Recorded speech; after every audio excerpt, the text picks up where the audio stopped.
During the afternoon and evening, the Awanui had 2 attempts to move forward and connect lines to start discharging fuel. During one of those attempts, the Awanui sustained some damage to its forecastle, which is the forward part of the vessel, and at 2 o'clock in the morning, the Awanui went back into Port Tauranga to undertake some repairs.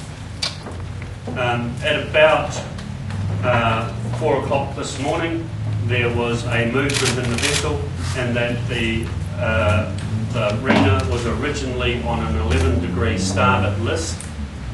That changed by about 5 degrees at about 4:20. Once that happened, the heading also changed, so that meant that the vessel turned as well as came more upright. Then later in the morning, that list decreased again and ended up coming right across to being around 3 to 5 degrees towards the starboard.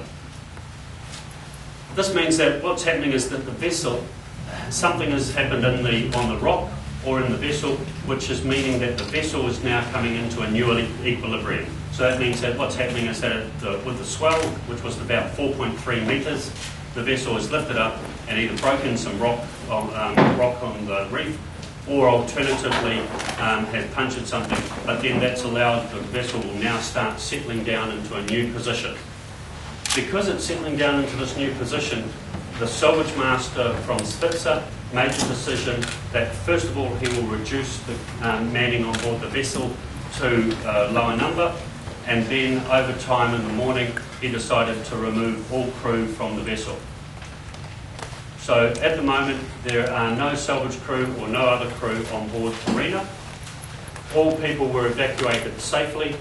There was one injury when one of the Spitzer people were moving down the pilot ladder. Remember, this is in our 4 metre seas, where they were about to step into the naval vessel, where wave drops the Navy rib, the rigid inflatable boat down, and the Spitzer person fell onto one of the naval ratings.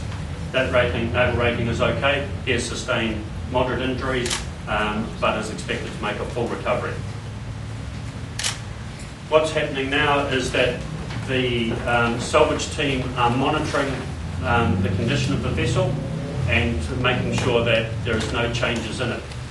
We undertook an aerial survey of the vessel this morning, where we flew at low altitude around the vessel to see whether there was any signs of deformation in the hull. During that survey, I had on board a naval architect and a special casualty representative. Neither of those world-class technical experts could identify any deformation in the vessel. The reason the salvage crew moved off the vessel was around allowing the vessel to reset into a new position rather than and to make sure that everyone was operating in a safe environment. From here, they will now monitor the vessel, and they will look as soon as they possibly can to reboard the vessel and recommence operations.